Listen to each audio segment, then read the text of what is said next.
All right, welcome everyone to the Practitioner Call Series. Today I'm delighted to have Vanessa Benlolo joining us.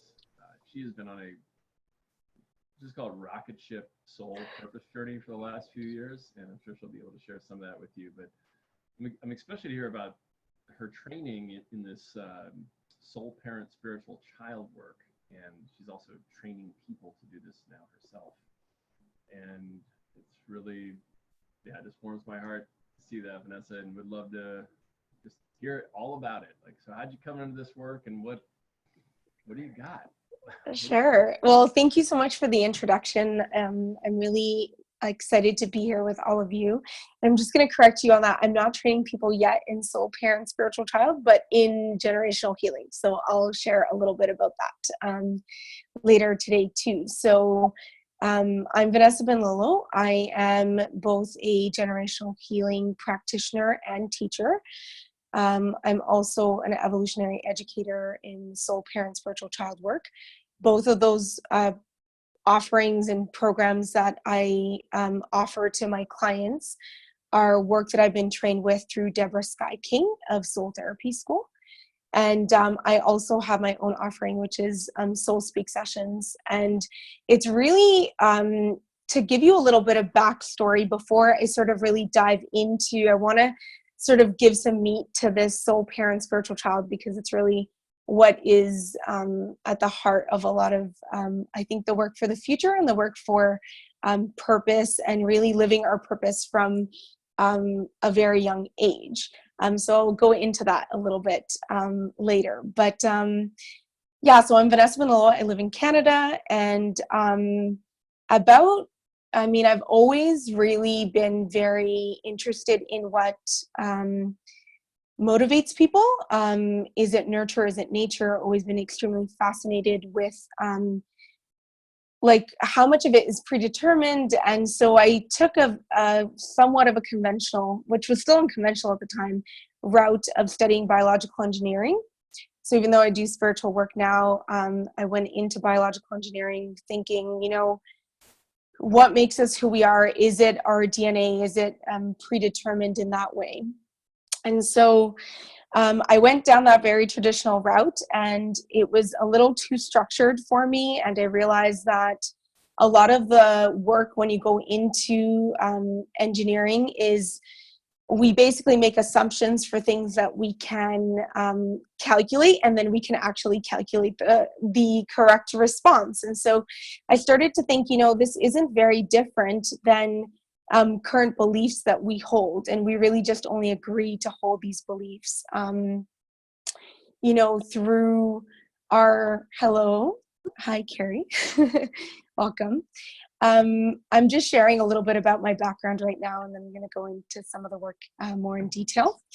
But basically, I was sort of realized that the further you go down into this engineering field and this very scientific route, the more you realize we don't know very much, and that we need to make certain assumptions in order to move forward. So it was this idea of, this world that we live in is really based on all these assumptions that we've all collectively agreed on is the best of what we know at this time.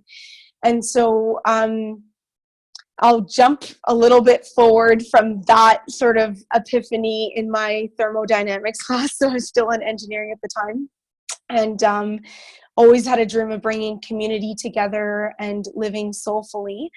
I went down a traditional route of doing sort of sales, business to business sales for 10 years in Fortune 500 companies as my clients. And then I left the corporate world to start a tech startup, which was called Yep Live. It was live streaming. It was really before Facebook Live existed, just about the time where Meerkat and Periscope came about. And my idea around this was to really unite the world in the present moment, to be really present to who we are. And I felt like a lot of what we experience, especially on social media, was living in the past. So I actually met Brandon at one of the conferences I was at the tech conference. V2V Ventures in Vegas. And there was a moment that I took just to step away and just pursue something personally for myself and meet with him in this mentorship, like speed mentorship setup, which was, I think I only had 5 minutes with him. And we really just talked about why purpose is so important in the world. And I think I expressed deeply how I felt, in the world, if we could be free from some of our basic needs, if those were met, then we would be free to sort of explore our purpose. And this has been something that has been driving me for very long. So that sort of started my skyrocket that Brandon introduced me as on my purpose journey. So he's been very instrumental in me beginning this work about 3 years ago and being fully committed to it. And so through that journey of then doing the 21-day purpose challenge and doing all this work with Brendan specifically, I started to see that a lot of people aren't, what holds us back from really living soulfully or living our purpose is this, it's our conditioning, it's trauma, it's family upbringing, and of course I had those experiences too. And so that is what sort of fueled me to pursue generational healing, which is spiritual healing work in healing generational trauma that we carry on within our own families. And then from there, and that was about it was 13 months of very intensive training. And then I went on to do Soul Parent Spiritual Child, which was another year of training as well. And so that's sort of what brings me here today. And what I want to really share is today I'm going to sort of ground in a little bit into what is the model of a soul parent. Why is this a new evolutionary approach to parenting? And what it really, how children come in to support our evolution as a species, but also our own soul's purpose, and how our children actually guide us to live our most soulful and purposeful life. And before I do that, I sort of want to just go around and have everyone introduce themselves. We already know each other, I think most of us. I don't know Carri, but just say your names and share if you do have children, and if you do, what their names, maybe not their names, but maybe their ages and personalities, and sort of what drew you to be here today to sort of learn about, to connect with.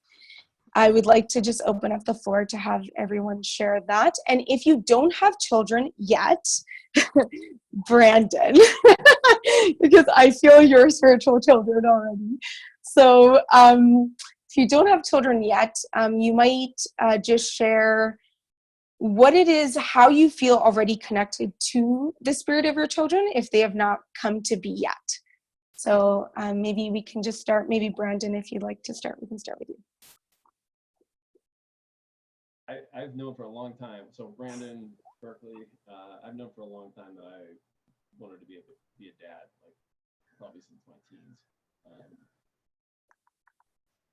And my wife and I, when we were in Panama and we did this medicine ceremony, she actually got clear guidance that it was going to be a young girl or a soul was going to join us, and she'd already chosen us, and she had some big work to do in the world that was going to be way bigger than what Steph and I are up to, which made me angry.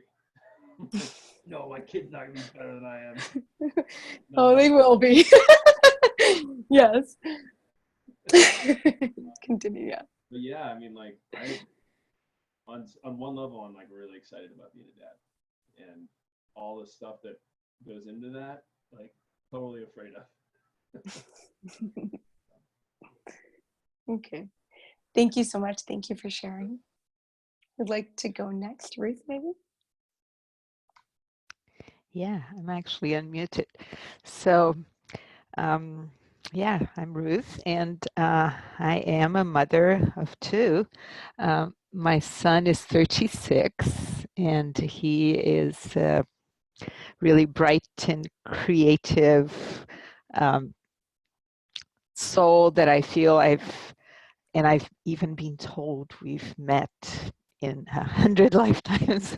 Could be, because there's such an ease and a lot in common in terms of, yeah, and my daughter Julia is 38, and also someone who came to, I really have the honor of bringing into this world and having them as part of my life. So, of course, there's a lot more to say. Yes, there is. Yeah. Sorry Okay. for the intrusion. Thank you. Thanks, Ruth. Andy, would you like to share?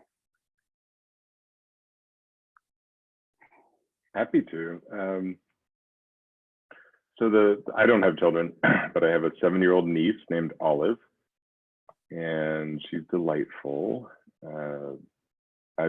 This year I've been teaching her piano, which was a commitment I made to satisfy 3 different areas of life, which I won't go into, but it's been really amazing, actually, just seeing her grow and using that as a way to see who she is, who she's becoming, how she learns, how she shows up in the moment. And as I'm doing all this work learning about my own inner child and the ego psychology in general, it's just fascinating to see that play out, because I'm not around a lot of kids.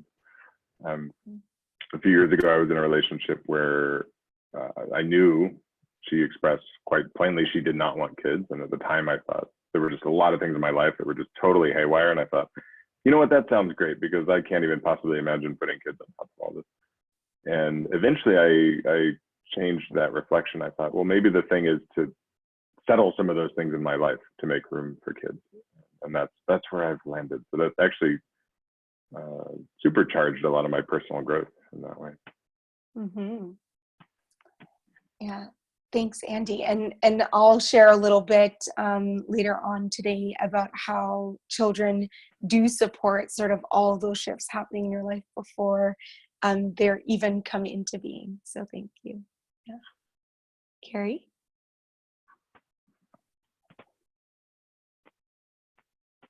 There we go. Hi.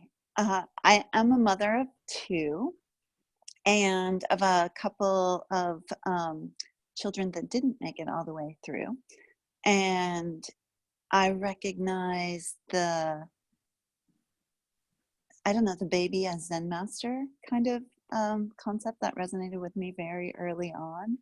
And they have a very powerful way, all of them, of showing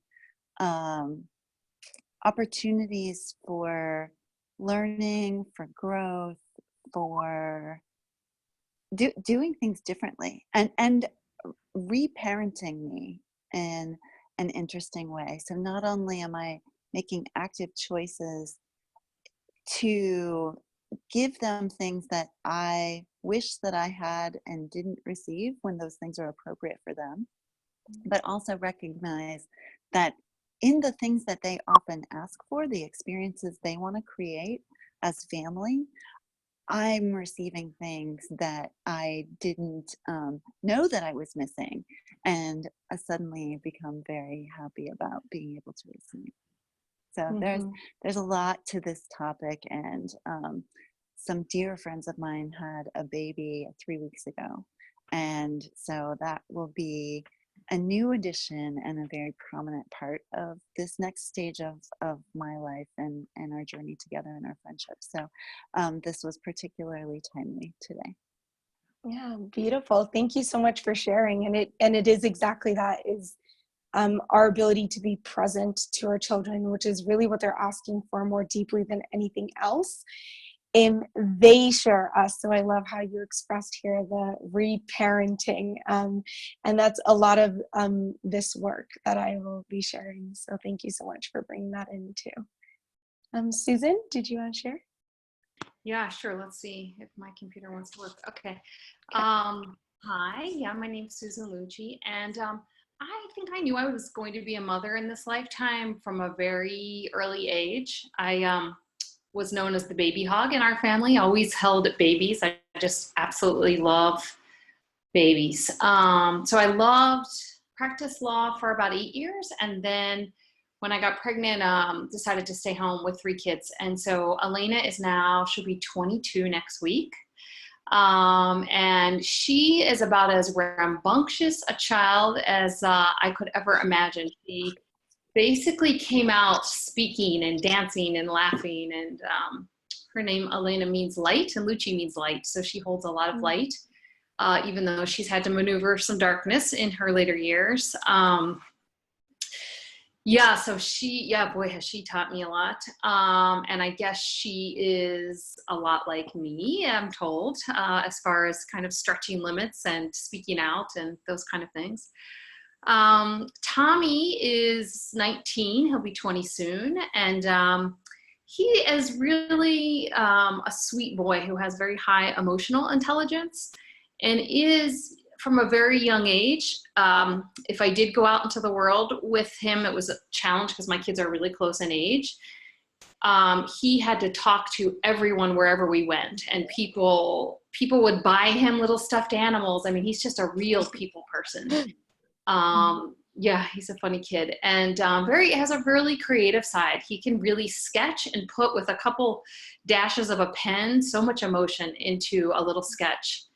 He hasn't tapped all that potential yet. And last is Mia. So I just took off to college, and she is 18 and loving life in college, loving all the freedom that's there. She, very different than her brother and sister, very quiet, very much an observer from a young age, and as a third child, always looking for what she can do uniquely. So I never really understood how different children could come from what I thought was the same parenting and the same parent, but I have learned how, and now to celebrate, obviously, their uniqueness. But anything I tried and still try with one never works with the other two. So I've been learning so much about that.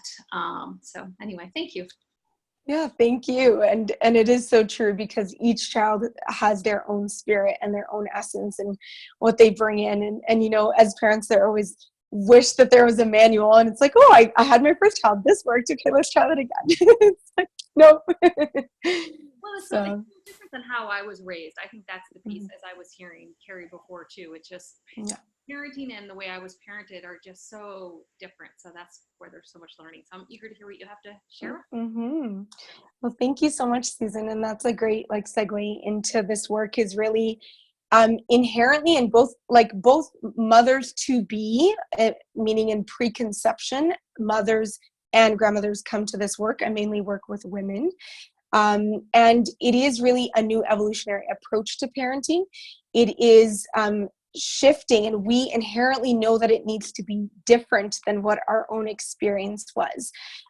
Because the children coming in and the children of the future really want to be fully expressed, seen, and heard as who they truly are from a very early age.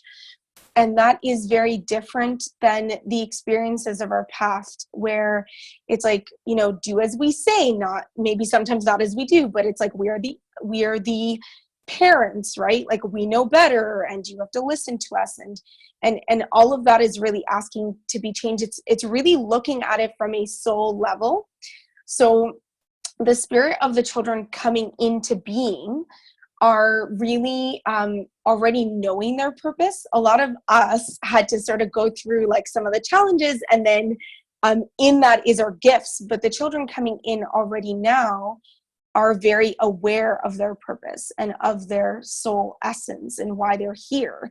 And so all it is requiring of us as parents is to really heal the conditioning and the shoulds and the outdated unconscious acts of parenting that we've grown so used to and accustomed to, so that they can feel safe to be themselves, safe to, and releasing all these ideas of what a family should look like, and what all of those ideas of the way things should be is very traumatic to the emotional and mental well-being of the child's need for security and safety in the world, for them to really be who they are meant to be, who they've already come in knowing. And I like to begin this work through just understanding that there is such a deep connection with the spirit of our child before they even come into being. So as Brandon was expressing, right, receiving visions, you can have preconception communication. So you can receive visions of how your child would like their birth experience to be, what it is that is deeply needed for their own support in the world. And that a lot of times may move you to move to a new location, live in a new way, even have new friends or be drawn to certain mentors or books. And a lot of us here on the call who have already had children can recall how much of a change, even once you conceive and knowing that, how much that dramatically changes your life and sets you up for that.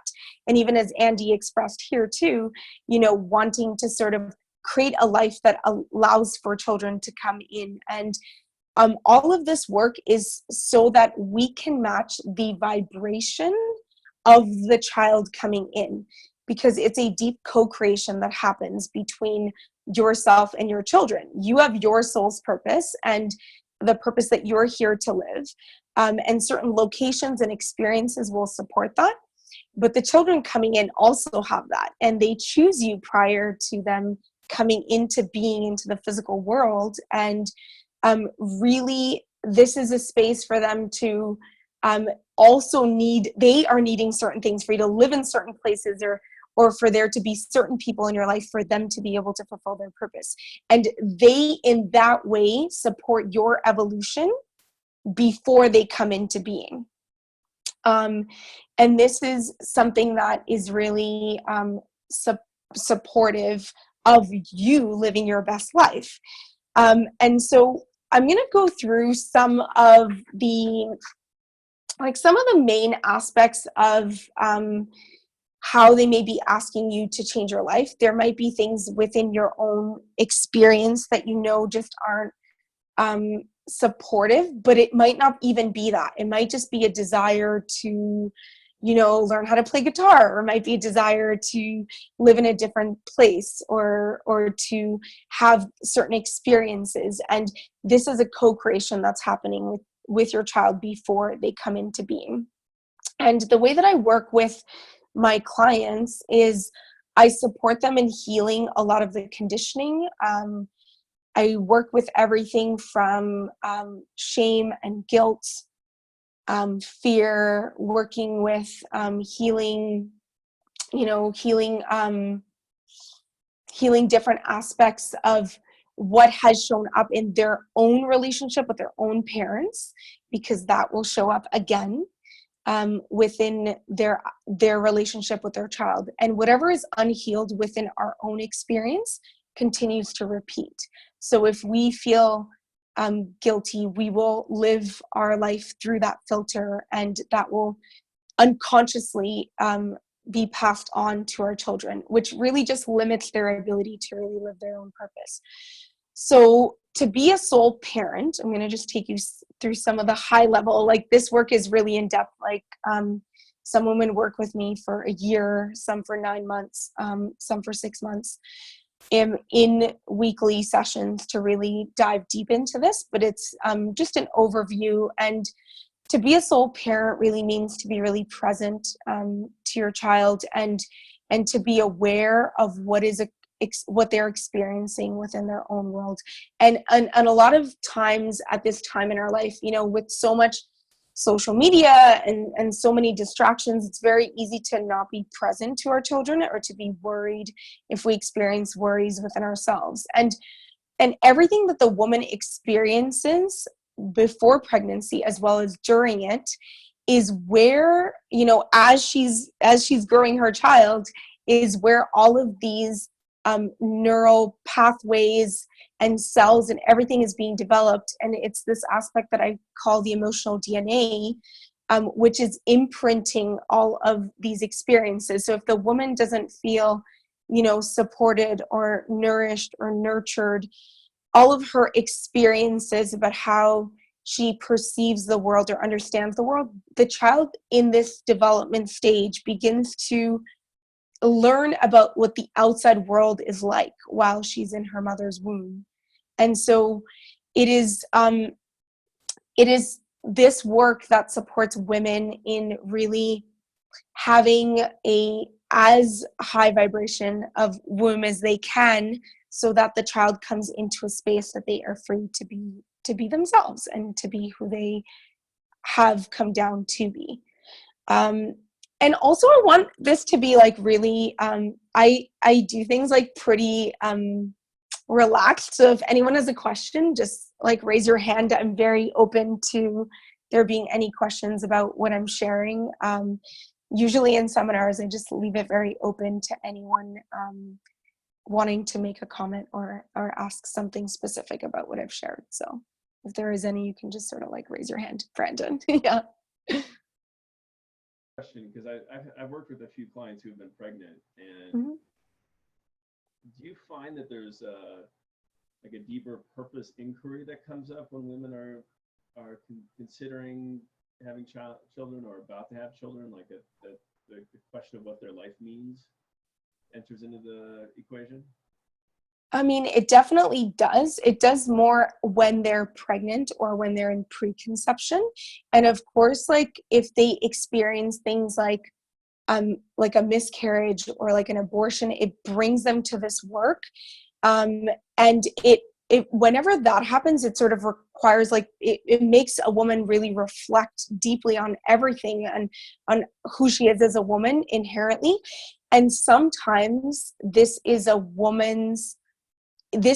child prompting the mother to look at these things. And a lot of times mothers will ask me, like, does the same soul come down? It is the same soul that will come down again to you. But there is this deep inquiry. It's different for different women, but I find, there is an inquiry of like, why am I here? What am I here to do? And our children prompt us into that. There's so many women who share stories about, it wasn't until my son was born that I really began on this path, and this is so much more fulfilling than what I was doing before. So some women are conscious to that fully, and some come to this work a little bit later, and they may already have an understanding of their purpose. Some women come to this work too because their children, there's a lot of really sensitive children coming into being sensitive, meaning like really gifted in like energy, and it's just very different. We just know that they're going to fit the mold. Like maybe they're not going to go to school, but they're just very talented in other ways. And so this work really does begin this inquiry of purpose. When more I see it when they're at the sort of more at the beginning of their journey of motherhood, for sure. Mm-hmm. Yeah. I don't want to dominate. I see Andy's got his thing off mute. You got something, Andy? It's just an observation to share for whatever it's worth. As you were talking, being a man, looking at what you're saying through the lens of being a man, what came up to me was, and I'm actually in the middle of writing a piece about masculinity and the society and all that. And it was just like, the idea of supporting women and pregnant women as a man and as society, it seems even that much more. I mean, yes, I think that's always important, but that's just in real time what was playing when you were speaking for me was just how deeply, incredibly important that is, going all the way down to the cellular level about how supported a woman is during that whole process. Mm-hmm. And it is deeply important. And in this work, I also support women in understanding the broken hearts of men.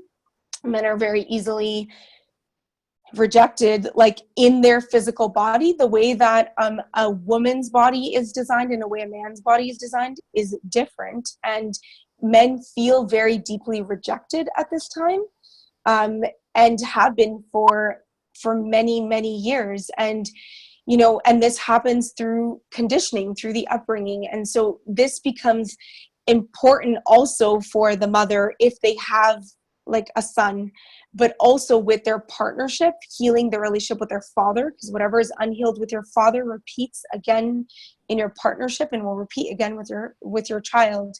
And so it is this deep like understanding of how to really support each other and how to nurture the broken hearts of men, because it is, their hearts are broken, and but women also need the men to support them in feeling supported and safe, but also they need to receive that for themselves. And so I also work with women trusting themselves and their own abilities, because as a mother and going through the process of birth, there is no deeper surrendering and trusting to that experience than trusting yourself. And you'll see that, you're told by doctors and by other people all the ways you should do things, and it's really, at the end of the day, it's like your body is the one that really knows. And if you can trust and feel safe in that, then that's really important. So yeah, thanks, Andy. Brandon, did you? Yeah, well, it kind of piggybacks off what Andy was sharing, and I remember when I was driving up to do my new warrior training thing with the Mankind Project, I was hanging out a lot with this guy who entered into his own personal journey because he saw himself becoming the asshole father that he had. He's like, oh my God, I have to do my work now.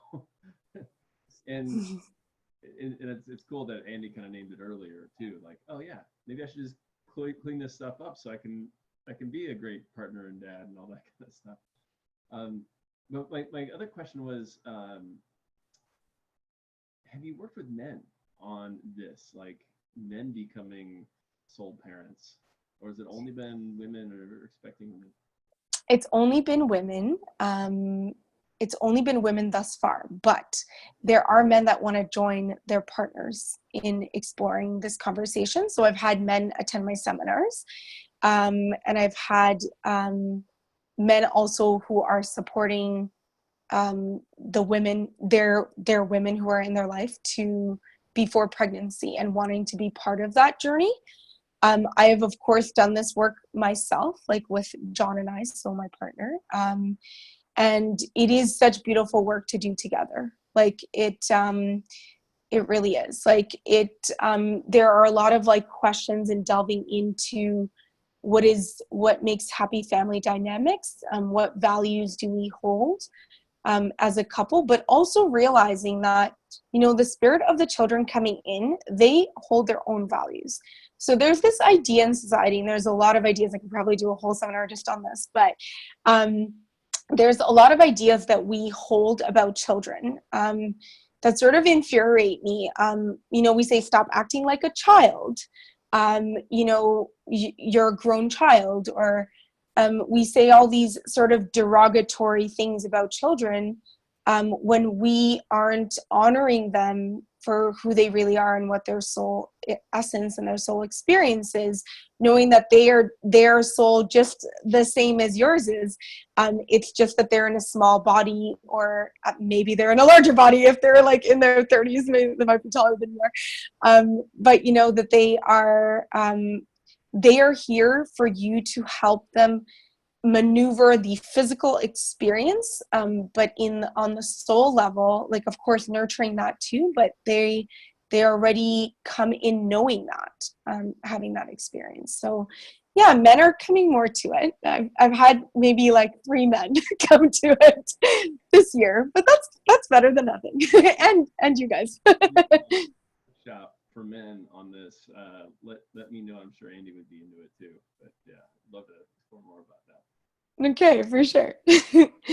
Yeah, thank you. Yeah, Ruth. Yeah, I had the privilege of doing a similar journey. Like Carri was saying, it was reparenting for me, but also a lot of healing in the whole process of preparing for having a child, and of really honoring. And one of the things that I'm always struck is how, for instance, my daughter, who was the first one, how much I sensed that she was a unique being and really had a purpose. Like from a very early on, there was a moment that she called me into her small little bed.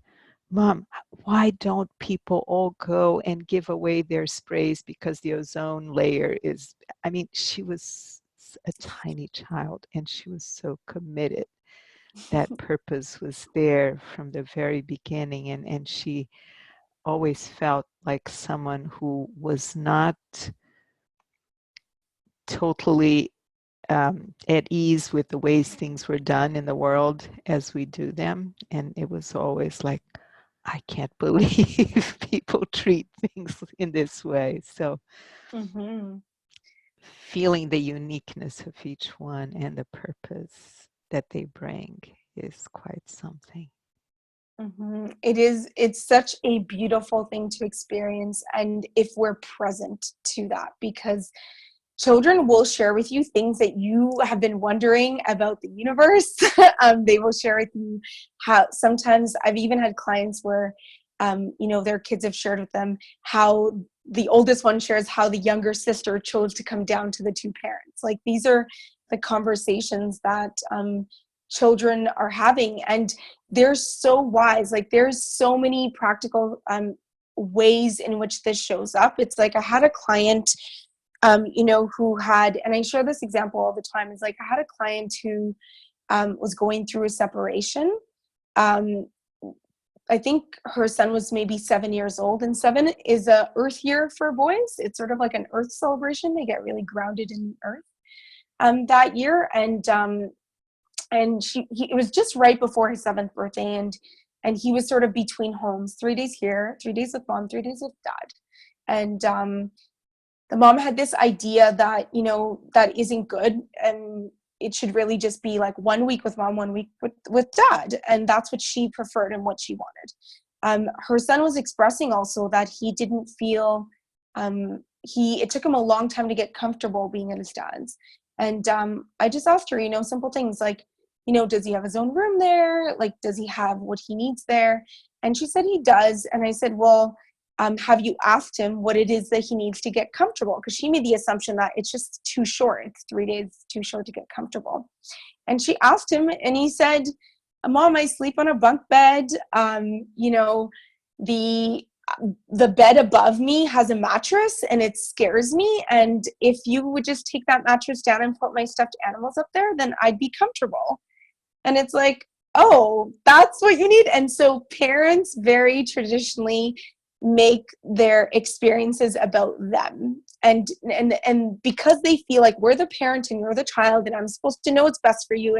And there's a lot of mom guilt that happens because of that too. It's like, I'm supposed to know. And it's like, you can just ask your child what they need. And a lot of times they will express that, even no matter how young they are. And so the next part I want to sort of dive into is, so we talked about being present and listening to the spirit of your child and how that begins in preconception, is this other piece, which is Brandon sort of alluded to too with his friend in circle there, is being responsible with the unhealed aspects of ourselves, because this is the way in which children coming into us support our evolution. And that's why it's called an evolutionary experience.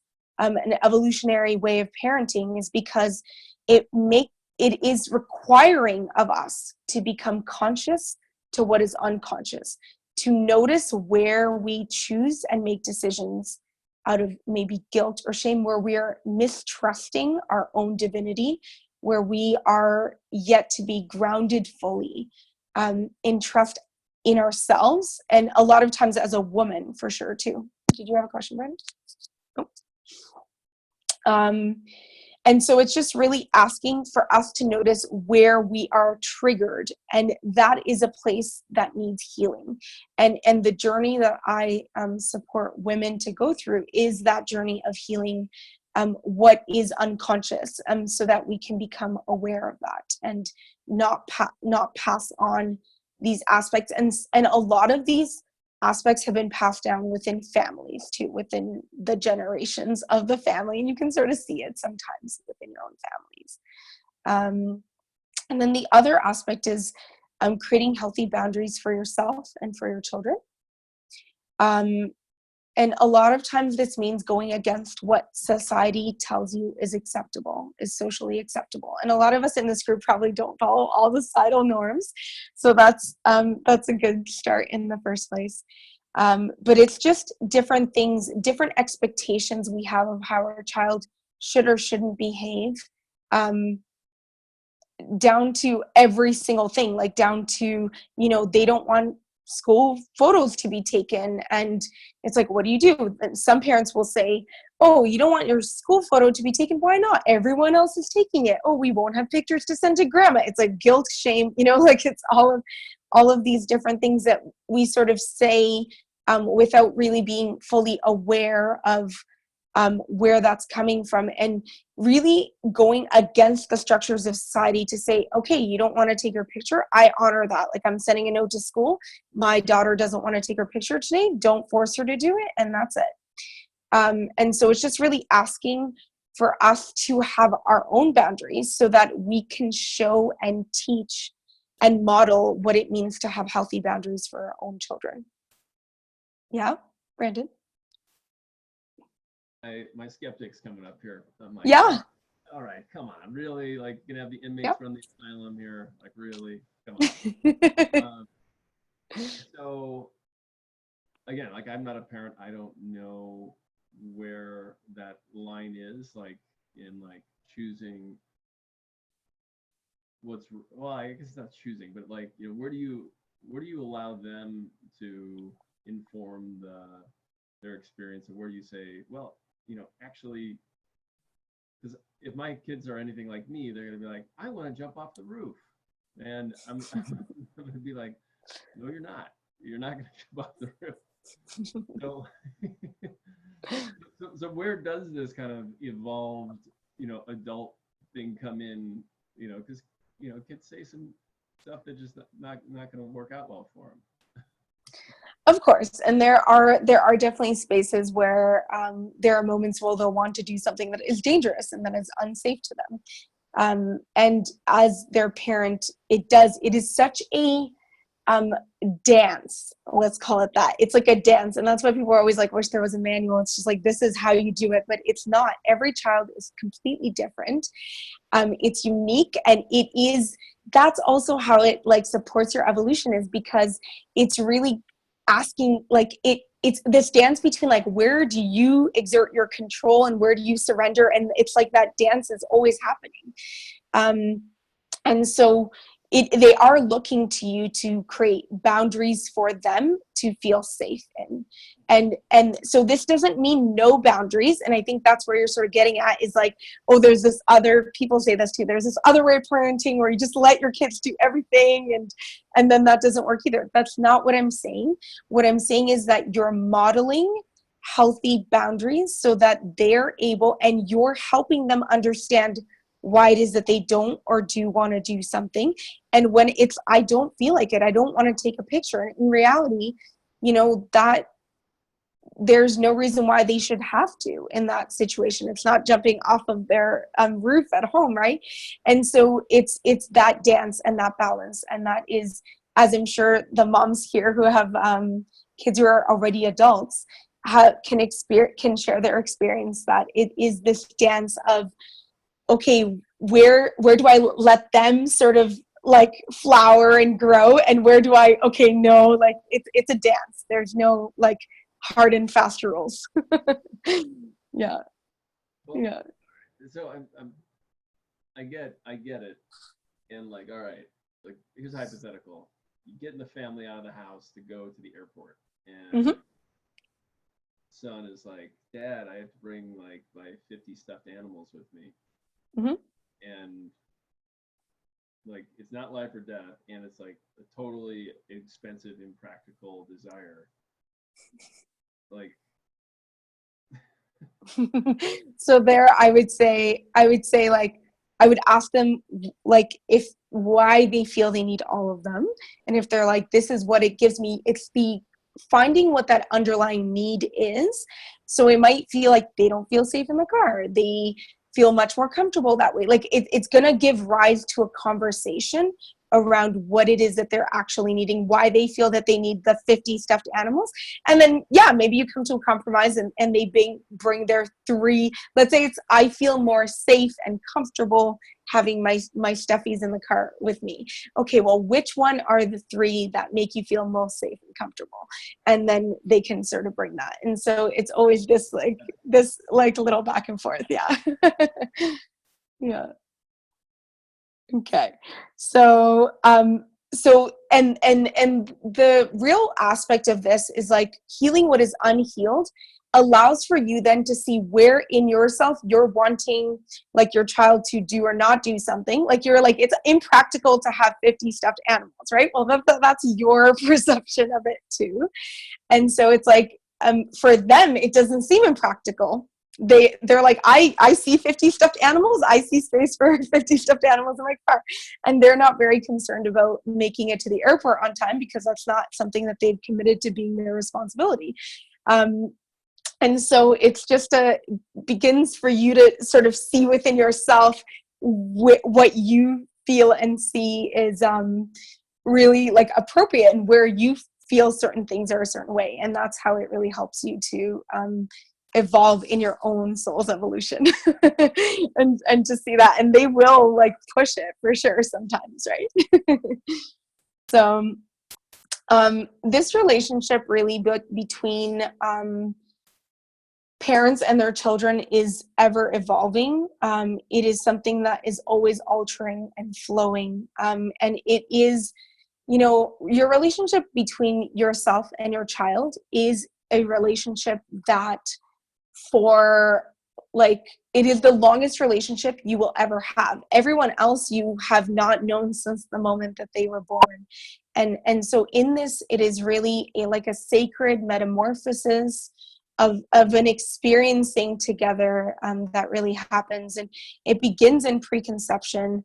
And it really is like this beautiful and profound relationship that continues to grow and change and supports you in really living your purpose, not only from the place of like healing what is unhealed before they'll come in, but also just asking for you to review the relationship you have with your mother, the relationship you have with your father, what your own experiences. And these children have such a deep tribal connection, and they are super connected to nature, like the children coming in now. And they're really asking for you to review everything, like how you nurture yourself, how you are in partnership, where you live, and everything. All of this they are also on this journey with you to support that for yourself. And so it's just a beautiful relationship. As I work together with women right now, we go through from everything from doing emotional DNA healing back to the grandmothers, because we know that when our grandmother was pregnant with our mother, the egg that created us was created. And so there's this like very interconnectedness between those 3 generations. So, and through this work, I do like meditations and different healing techniques, different tapping techniques, and different ways to really connect and develop this, as well as conversations to have within your own families and with your own partner that you're choosing to have a child with. And as children get older, it is really about developing happy family dynamics and how we meet, like setting up basically meetings as families to see, you know, what are each person's strengths, like what does each person need, and really having this regular conversation with our children and the family in how to best support each person within the family. So then the happiness in the family becomes the responsibility of the whole family. Is the happiness of it is not solely relying on just the parents. It becomes really this like co-creative experience, and is much more honoring to the soul like of the children that are here. So yeah, and I just want to sort of like, we have a few minutes here, and I want to just sort of open up the floor to any questions.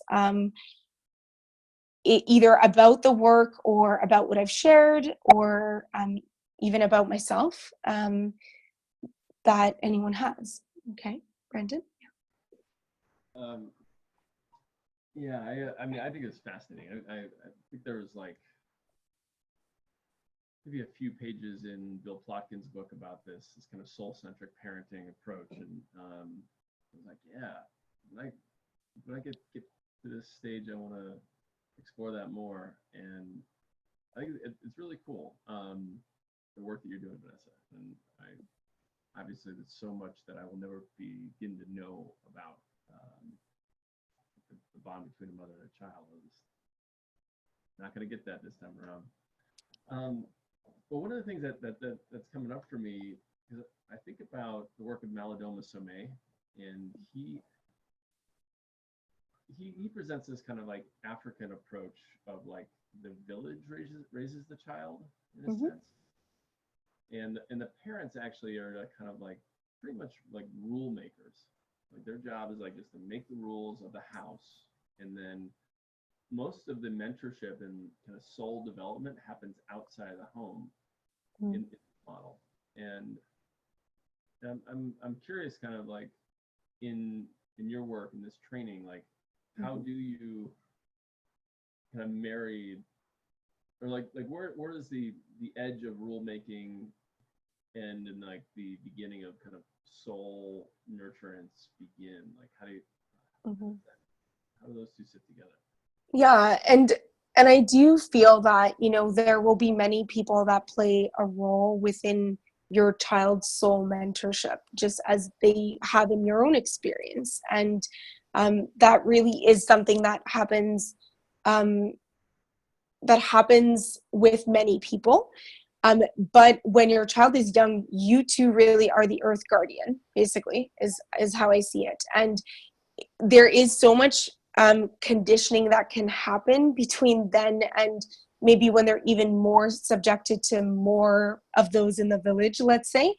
And so it is really, there are some rules that you would create to allow for safety, not only for them to feel safe, as in they're not going to burn themselves or fall off something, but actually to create a sacred, safe container for your child to be. And that's very important. Like there's consistency that's needed in that, right? So the parents do make some rules. It's not that in this form of soul parenting that there are no rules and that they're soul, but it's guided by the soul of the child. So as opposed to the rules coming from wherever we've seen them, from our own parent, like from what our parents have taught us and how we've experienced it or what we think it should be, it's really connecting and listening to the soul of the child and then creating sort of rules and structures that support that, as opposed to just saying these are the rules and that's it, you know? Well, looking forward to the praxis part of this journey. Yes. Yeah, it's always a dance and a journey for sure. Did anybody want to share anything else, or maybe share their experience with maybe some of what I've shared for those that are mothers here, in some places where you may have felt that this was something that you noticed within your own experience of like what was unhealed being triggered, or maybe spaces where you noticed that, like Ruth shared earlier, where you could see like the spirit and that essence of your child like so very young. If there's anybody who'd like to share, that'd be lovely.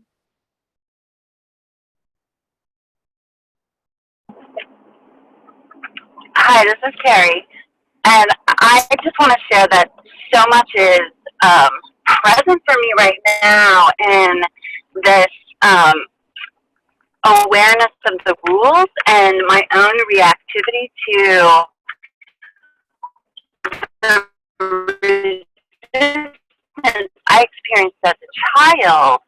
Very much a sense of just being stupid. They don't work for me, and just the way that you're describing it, it's making it very, very plain and clear to me that that was something that wasn't the case when I was growing up, that my parents were responding to my needs as opposed to the frame of the world that they thought was best or right. Mm-hmm. Yes, and it is that, and it's really asking, the children are asking for this to completely shift, and for it to be really an experience that is led and co-created by the spirit of your child, and knowing also the framework that they are there also to support your evolution shifts so much. It's such a small change in perspective, but it's like, okay, I see that, so I honor them as who they are. So that helps a lot more than needing to be the one that sort of creates everything. And of course, a lot of times the only thing we know is what we've known so far, right? And so, and it's not to also blame our parents in any way, for they would have done the best that they could, right? And so in this journeying with women is really like a forgiveness piece too, and healing with their mothers. There's like, I'll share here a little bit just about my own experience and why I came to the work. So when I was young, I was my dad left when I was very young, maybe 2 or 3 years old, and I had a challenging upbringing. It was always the household where it was like, do as we say. Image is very important. You know, what will people think? So a lot of decisions out of what would be perceived as to be the best. And really it, I felt as a very young child that my voice was not heard, and was not received in many ways. And that is, and I told myself when I was 11, you know, I am going to work with, I thought with children. I was like, I'm going to be a child advocate. I'm going to work with children. I want them to have a voice. And then I didn't realize I'd be working with the parents. And that's sort of been like the shift too, because the parents are sort of that earth guardian, and they are the most influential people in a child's life, especially now that we don't live in sort of more of like a village concept, like Brandon was saying, although it is supportive for our children to have that as well, and to have different ways. And so in this journey for myself, I went from having these somewhat, what I considered fairly shallow conversations with my mom, fairly surface conversations. And I had tried everything in my 20s for years to have a deeper conversation and a deeper connection with my mom. And it was only through this work that I was able to come to it. And I know it's the spirit of my children that are supporting me in coming to this work, and now working with women in this work as well. So thank you so much, everyone. And if you want to connect with me, you can. Vanessa at vanessabenlolo.com. So that's my email. You, and Vanessa. yeah. It's been great. We'll post the recording. Looking forward to, like, I want you to write a book. Really more, or do a seminar with you, because I think that'd be really powerful too. So. I would love to. I hope to write a book in the works of astrology, which I think was the last sort of like the last practitioner call we had. It was like, I will write a book so in 2 years, apparently. So that's when that window is. So we will see what comes through there. And yeah, I'm open to working together in any way that feels true and alive with all of you. And so thank you so much for allowing me to share this work with all of you. And thank you for your attention and your presence. I really appreciate it. Yeah. Thank you. Bye. Thank you.